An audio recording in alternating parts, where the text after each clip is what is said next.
제9장 진창 속의 파리.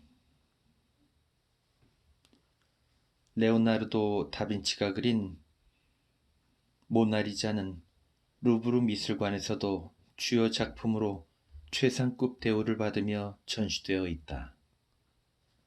하지만 루브르 미술관에 소장되어 있는 그림들 가운데 이 작품만큼 감상하기 어려운 것도 없을 것이다. 인산인해라고까지는 말할 수 없지만 온종일 단체 손님만이 아니라 수많은 관람객이 몰려들기 때문에 이 그림을 느긋하게 감상하는 것은 도저히 불가능하다. 때로는 사람들을 해치고 이 그림 앞에 서서 기념 촬영을 하는 일본인이나 미국인 부부까지 있으니까 명화라기보다는 차라리 명승고적이라고 말해야 할 것이다.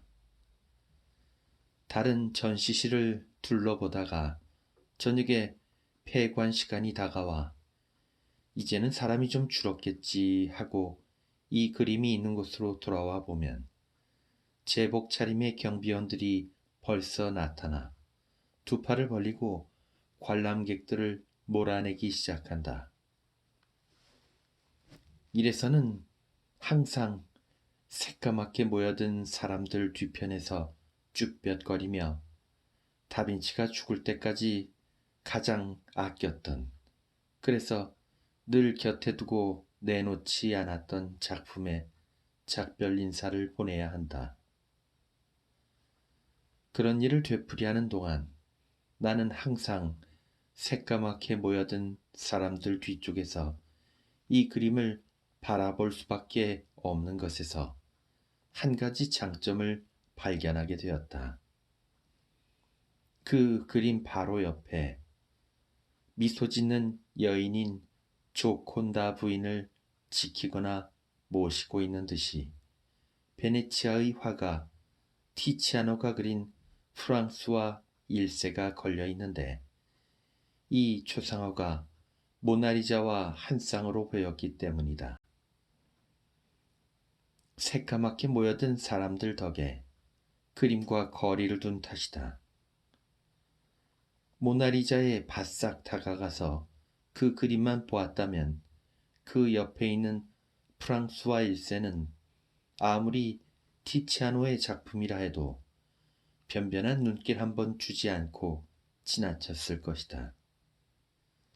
군중도 나름대로 미덕이 있다고나 할까.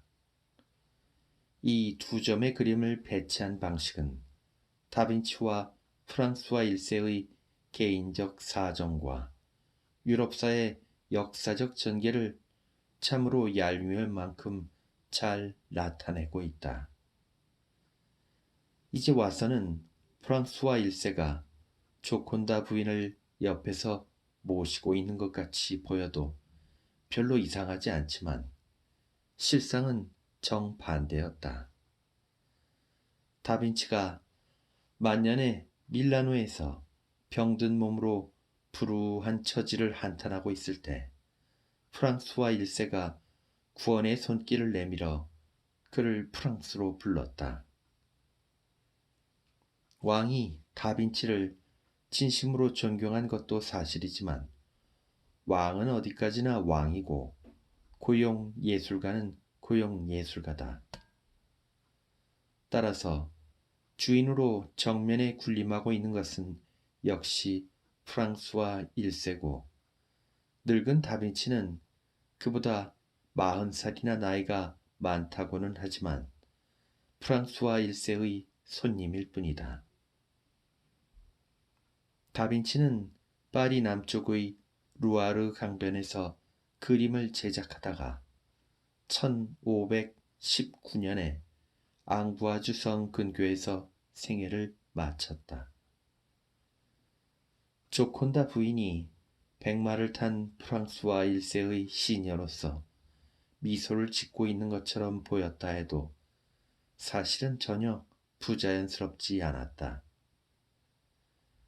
티치아노가 그린 프랑스와 1세는 고대 로마의 영웅처럼 으스대는 태도는 전혀 없고 눈과 수염투성이 입가에도 쾌활한 웃음을 띠고 기사의 우두머리답게 풍채도 좋다. 이 청년 왕의 등장은 그때까지 중세적 어둠에 쌓여있던 프랑스, 이치에도 맞지 않는 스콜라 철학이 세력을 떨치고 있던 프랑스에 새 바람을 불어넣었다. 프랑스와 1세는 무엇에도 구애받지 않고 술과 여자를 즐기고 미의 조형과 사냥과 전쟁도 거리낌 없이 해내는 일종의 풍류객이었다고 말할 수 있을 것이다. 그 이전의 왕들이 치른 100년 전쟁으로 프랑스는 황폐해졌고 왕실은 암투와 음모로 얼룩진 음습한 곳이 되어 있었다. 그러다가 드디어 경제력이 회복되자 후진국 프랑스도 선진국 이탈리아를 본받아 임금과 함께 백성들도 정치나 예술적 창조에 참여하기 시작하고 있었다. 그런데 이 시대에 이탈리아 문명을 받아들인다는 것은 무엇인가? 그것은 군대를 보내서 밀라노나 피렌체 같은 곳을 지배하에 둔다는 것을 의미했다. 사촌뻘인 샤를 8세도 당숙뻘인 루이 12세도 북이탈리아로 쳐들어가 지배하거나 쫓겨나는 일을 되풀이하곤 했다. 프랑스와 1세도 1515년 9월 왕위에 오르자마자 밀라노 공국에 쳐들어가 정복했다. 그리고 그 여세를 몰아 신성 로마 제국의 황제 선거에 나갔지만 표를 매수하는 싸움에서 합스부르크 왕가 출신인 에스파냐 왕 카를로스 1세에게 패하고 말았다. 프랑스는 남쪽과 북쪽에서 강력한 합스부르크 왕가의 군사적 압력을 받고 있었다. 이 압력을 물리치기 위해 1526년에 다시 이탈리아 원정을 감행했지만 이번에는 패하여 에스파냐의 수도 마드리드에 포로로 끌려가는 해프닝도 경험했다. 프랑스인들은 임금을 되찾기 위해 막대한 몸값을 치러야 했다. 몸값을 지불할 때 프랑스 인민과 파리 시민이 왕에게 요구한 조건 가운데 하나는 온종일 루아르 강변의 성을 여기저기 돌아다니지 말고 파리에 눌러 앉으라는 것이었다. 이것이 루브르 성체를 개축하는 결과를 초래했다. 프랑스와 1세는 몸값을 내고 자기 대신 둘째 아들 앙리를 볼모로 남겨두고서야 겨우 마드리드에서 풀려났다. 그는 참으로 활동적인 생애를 보냈다.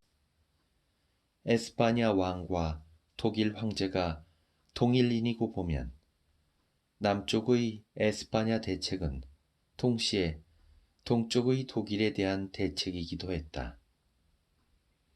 그렇다면 황제와 대립하는 독일 제후의 대부분은 루터파이고 프랑스와 1세는 로마 교황을 받드는 카톨릭 신자이지만 독일에서는 루터파와 동맹을 맺지 않을 수 없고 이교도인 투르크 제국과도 동맹을 맺어야 했다. 참으로 복잡하기 이를 데 없는 줄타기 외교를 벌일 수밖에 없었던 것이다. 그렇게 하지 않으면 합스부르크 왕가의 협공을 무너뜨릴 수 없었기 때문이다. 첫 아내였던 클로드 드 프랑스 왕비가 죽자 카를 5세의 누나를 왕비로 맞아들일 일까지도 감행해야 했다. 나는 루브르 미술관에 새까맣게 모여든 사람들 뒤쪽에서 조콘다 부인과 프랑수와 1세를 찬찬히 바라보면서 생각했다. 임금이라는 사람이 이쪽 저쪽 동서남북을 총행무진 뛰어다니고 국내에서는 토목 사업을 벌이고 게다가 후세에 르네상스라고 불리게 된 일까지 해야 했으니 몸이 두세 개쯤 있어도 모자랄 만큼 바빴을 것이다. 조콘다 부인은 바로 옆에서 그 유명한 미소를 지으며 정신없이 바쁜 프랑스와 1세를 지켜보고 있는 게 아닐까. 그런데 당시의 파리라는 도시에 대한 글을 읽어보면 독자 여러분에게는 좀 뜻밖일지 모르나 맨 먼저 나오는 이야기는 의례의 파리가 진창이라는 것이다. 백년전쟁 당시에는 도시 건설 따위는 생각지도 못할 일이어서 파리는 그야말로 악몽 같았다. 백년전쟁이 끝나고 부르주아 상인 계급이 일어났다 해도 파리 자체를 개조하는 일에는 좀처럼 손을 대지 못했다. 길은 비좁고 비가 내리든 안 내리든 진흙투성이었다. 센 강이 날라온 토사는 로마 시대부터 지금까지 약 8m나 퇴적했다는 주정도 있다. 진창길에 벤치 모양의 다리를 놓고 통행료를 받는 직업까지 있었다. 상하수도가 불완전한 것은 물론이고 아침에 길을 다니는 것은 위험하기까지 했다. 밤새 변기에 모아둔 분뇨를 언제 뒤집었을지 몰랐기 때문이다. 기껏해야 2, 3층 정도인 목조 가옥들이 처마를 맞대고 있어서 불결하고 비위생적인 것은 이루 말로 표현할 수 없을 정도였다. 센 강에는 온갖 배설물과 폐기물, 동물 시체가 던져져서 악취를 풍겼기 때문에 강변에 오래 서 있을 수 없다는 보고도 있었다. 며칠씩 맑은 날이 계속되면 진창이 말라서 숨도 제대로 쉬지 못할 만큼 흙먼지가 피어오른다. 그 먼지나 진창 속을 아이들과 집 오리, 닭, 개, 돼지들까지 뛰어다니고 뒹군다. 일대가 이런 형편에 있을 때 센강에 떠있는 시대의 섬에서 백악의 위용과 성모 마리아에 어울리는 우아함을 과시하고 있는 노트르담 성당을 우러러볼 때의 엄숙한 기분은 아마 상상을 훨씬 초월했을 것이다. 성당은 진창인 세상이 발밑에 있다는 것 따위는 아랑곳하지 않는 듯이 속세와는 별개인 신의 세계를 표상하며 우뚝 서 있었다. 이 대성당은 12세기에 착공되어 13세기에 완공되었다. 그러나 당시의 파리는 프랑스의 수도라기보다 아직 성체 도시라는 인상이 짙었다. 센강을 사이에 두고 저격용 총알이 뚫린 성벽에 둘러싸여 있고 밤낮 없이 병사들이 삼엄하게 지키고 있다. 모든 성문에는 위압적인 탑이 마련되어 통행인이나 상품의 출입을 엄중하게 감시하고 있었다. 시내는 중세 때부터 노트르담 성당과 고등법원이 있는 시떼섬과 센강의 왼쪽의 대학가, 오른쪽의 상업지구로 삼분되어 있었다. 오늘날의 샹젤리제 일대는 아직 문자 그대로 엘리제의 벌판이었고 완만하게 비탈진 이 언덕은 시민들의 토끼 사냥터로 쓰이고 있었다. 프랑스와 1세는 마드리에서 풀려나오자 파리로 돌아와서 프랑스는 파리이고 파리가 없는 프랑스도 없다 라고 선언하고 우선 자신이 거쳐야 할 성으로 선택한 루브르 요새를 궁전으로 개축하는 공사에 착수했다. 건축 양식은 물론 선진 이탈리아의 르네상스 양식을 모델로 한 것이었다. 그때까지 루브르는 흉벽에 둘러싸여 있고 많은 탑이 있어서 시민은 접근하기 어려운 요새 중의 요새였다. 원래 루브르라는 이름은 암늑대를 뜻하는 루브에서 나왔는데 파리가 처음 세워져 시떼섬 주변에 한정되어 있을 무렵 이 일대에 모여 살았던 늑대 사냥꾼 무리에서 그 이름이 유래했다고 한다. 로마 제국의 지배를 받던 시대에는 여기에 로마의 신전이 있었다. 루브르 요새에는 그 신전의 석재가 그대로 이용되었다. 오늘날에도 루브르 미술관 동쪽 끝의 일부에서 그 신전의 주춧돌을 볼 수 있다. 프랑스와 1세는 이 요새의 흉벽 일부를 제거하여 정원으로 만들고 중앙탑도 허물어 버렸다. 개축 공사가 착착 진척되었다 해도 현재의 모습으로 완성되기까지는 그 후에도 300년 세월이 필요했다. 어쨌든 요새는 궁전으로 차츰 변모되었고 프랑스와 1세는 루브르 궁전 내의 거처에 다빈치의 그림이나 조각을 장식해 두었다니까. 애초부터 궁전에서 미술관으로 변모할 조짐도 보이고 있었다고 말할 수 있을지 모른다. 당시 에스파냐와 포르투갈은 해외로 진출하여 거의 약탈 경제로 부를 축적하고 있었지만 프랑스는 국내의 상품 경제망을 착실히 확대하고 있었다. 그 중심이 파리였고 왕권 강화와 더불어 상공업 분야의 각종 통업조합이 왕권 휘하에 들어와 왕실은 여러 가지 비용을 충분히 충당할 수 있는 수입을 올리게 되었다. 또한 왕권 권한은 관료제 확대를 초래하기 때문에 프랑스와 1세는 관직 매매를 공인했다. 로마 교황이 성직 매매를 감행한 것을 덩달아 흉내낸 것일까? 이 관직 매매는 대성공을 거두었다.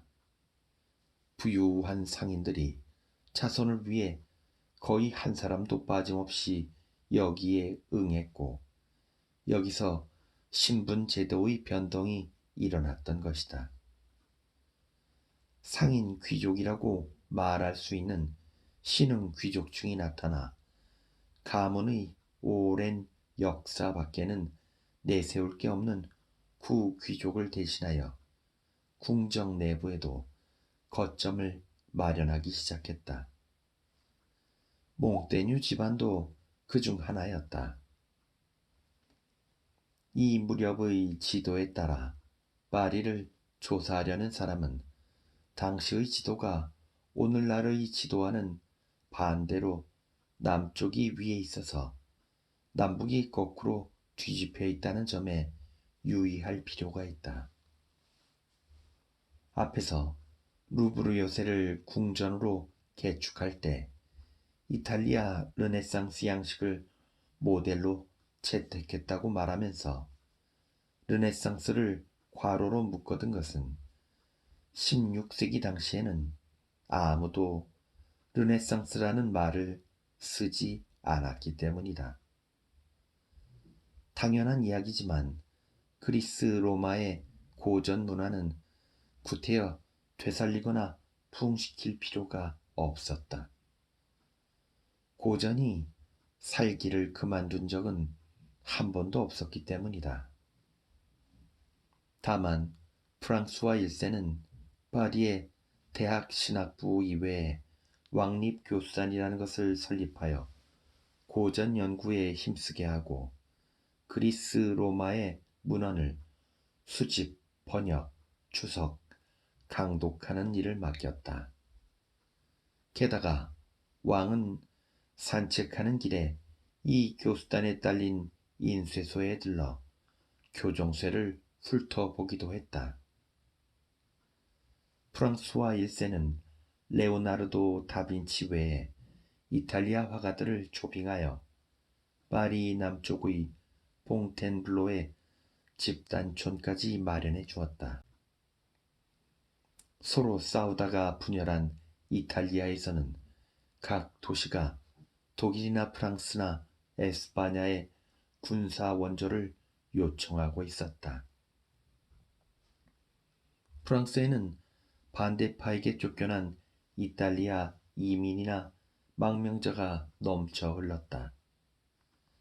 또한 제노바나 밀라노, 피렌체의 은행들은 프랑스의 지점망을 가지고 있었다.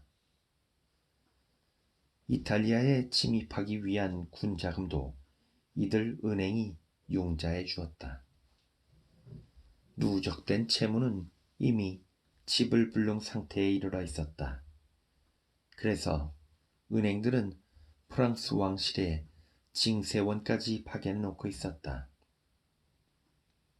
이탈리아 귀족과 인척 관계를 맺은 프랑스 귀족도 드물지 않았고 궁정이나 군대에도 이탈리아인이 헤아릴 수 없을 만큼 많았다. 프랑스와 1세의 후계자인 앙리 2세가 피렌체의 대은행가인 메디치 가문의 딸을 아내로 맞이할 만한 준비는 이미 갖추어져 있었던 셈이다. 이리하여 15세기의 이탈리아가 프랑스에 들어온다. 이것은 기독교 신앙이 붕괴한다는 뜻은 결코 아니지만 더 이상 신앙이 모든 것에 우선하지는 않게 된다는 것을 뜻했다. 현세의 쾌락이 우선이다. 조각과 회화의 경우 기독교적 예술은 명목뿐이고 종교적 소재 또한 종교보다는 좀 더 인간적이고 현세적인 표출로 바뀌어 간다. 문학을 비롯한 예술 전반이 시선을 하늘이나 지옥에 두지 않고 인간 자체를 바라보게 된 것이다. 시선이 수직으로 움직이지 않고 수평으로 이동하게 된 것이다. 하늘이나 지옥을 절대화하지 않고 상대화하는 시선이다. 인간 자체를 바라본다면 관찰과 비판의 눈길이 성직자에게 돌려지는 것은 당연한 결과였다. 화려한 옷을 걸친 이들은 도대체 무엇을 하고 있을까 하는 것이 열심히 살펴보게 되었을 것이다. 이 고딕의 깊은 밤 속에서 우리의 눈은 유일한 태양의 불꽃을 향해 열려 있었다. 이렇게 말한 사람은 프랑스와 라블레였다. 이 태양의 불꽃에 비추어진 성직자의 행태는 불합리하다고까지는 말할 수 없지만 때로는 우스꽝스럽고 때로는 어리석어 보인 것도 피할 수 없는 일이었다. 라블레의 비평과 풍자는 마침내 비판을 넘어 조롱에까지 이른다. 이 시대에는 또한 지금까지 알려지지 않았던 그리스 로마 고전의 필사본이 새로 발견되거나 각국어로 번역되어 문법과 역사와 문학의 종합화가 이루어졌고 이것이 이른바 인문학으로 정착하게 되었다. 이는 필연적으로 신학의 쇠퇴를 초래했고 교회의 지적 지배력을 약화시켰다. 프랑스와 1세가 설립한 왕립교수단은 막강하기 이를 데 없었던 파리 대학 신학부인 소르본 대학의 권위도 서서히 무너뜨렸다. 하지만 제도로서의 교회는 쇠퇴했지만 이것이 기독교 정신 자체를 쇠퇴시킨 것은 아니었다. 이리하여 비로소 인문주의 사상과 기독교의 결합이 이루어져 서구 문명 성립의 주춧돌이 놓이게 된다. 1516년에 파리와 로마 사이에 하나의 협정이 맺어졌다. 이 협정에 따라 프랑스 국왕은 주교 선임권을 갖고 로마 교황은 프랑스 국왕이 선임한 주교에게 위계를 내리고 그 사람의 1년치 수입에 대한 취득권을 갖게 되었다. 이 협정은 프랑스 교회를 국왕 밑에 알몸으로 노출시키는 결과를 초래했다. 국왕은 교회의 수입과 그 영지에 손을 댈 수 있게 된 것이다. 그와 동시에 부유해진 상인 계급은 누적된 채무에 시달리는 국왕과 손을 잡거나 왕권을 이용하여 대귀족이 이익과 권리를 독점하고 있던 봉건적 사회에 제3신분을 성립시킬 단초를 마련했다. 프랑스와 1세가 1539년에 빌레르 코트레 칙령을 공포하여 원래는 프랑스 북부의 지방어에 불과하던 오일러를 프랑스의 국어로 삼은 것은 앞에서도 말했지만 이것은 참으로 획기적인 일이었다.